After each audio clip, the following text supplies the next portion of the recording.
Data and control flow, for some reason, are two very confusing aspects of working with SQL data tools and integration services. And you'll see this on the exam in a number of ways. And if you go out there and Google this, you'll see there's all kind of confusion out there about what is data control and what is flow control.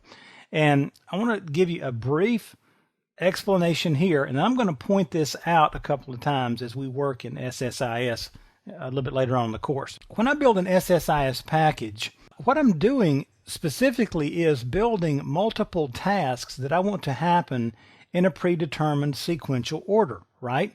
I want to go out here and grab data from this table, bring it into here. Then I'm going to go to grab data from this table, bring it into here, do some sort of manipulation, dump that into a data warehouse table, and then go grab something else and load. And there's all kind of reasons why I could need a specific sequence to happen.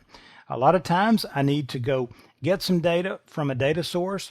I need to hold on to that data for just a second. I need to truncate the tables in my data warehouse to delete those if I'm doing a total refresh every time, and on certain tables you will. And so that needs to happen obviously in a certain order. Control flow and data control work together, okay? Or let me say that a little bit differently. Control flow and data flow work together to control the order, all right?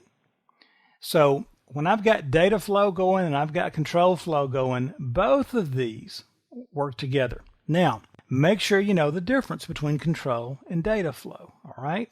Now let me give you the bottom line here. Control flow is what defines the order of operations for the package. Control flow says, okay, you got a bunch of data tasks out here. You've got a data task that has a bunch of stuff going on in it. I will determine which one of these goes in what order, okay? And by that I mean the data task. What I'm controlling here is the flow of the various tasks that must be completed, because I'm going to have multiple data tasks. Now within that data task, there could be 7 or 8 steps of things that need to happen, all right?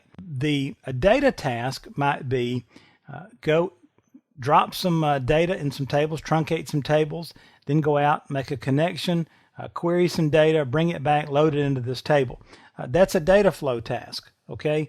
But that data flow task has to happen after something else has happened or before something else has happened, and control flow will determine when that data flow and its little collection of tasks happen, okay? So control flow simply controls the flow of the various tasks. Data flow, like I've just laid out here, is the actual movement of the data as defined in a data task. And most data tasks have more than one step, a lot of times many more steps than just one step. Data flow is the actual ETL operation. So when someone's asking you a question, especially on the exam, are they talking about control flow or data flow?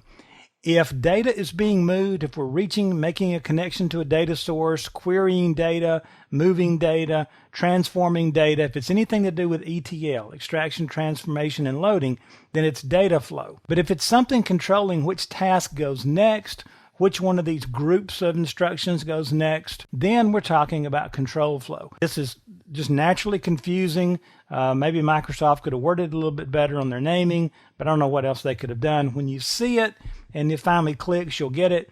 But you have to be careful, because the way they can ask these questions can be confusing sometimes with these. So just kind of get it straight in your head somehow about what is control flow, what is data flow. And again, I'll point this out in the packages as we work through them later on in the course.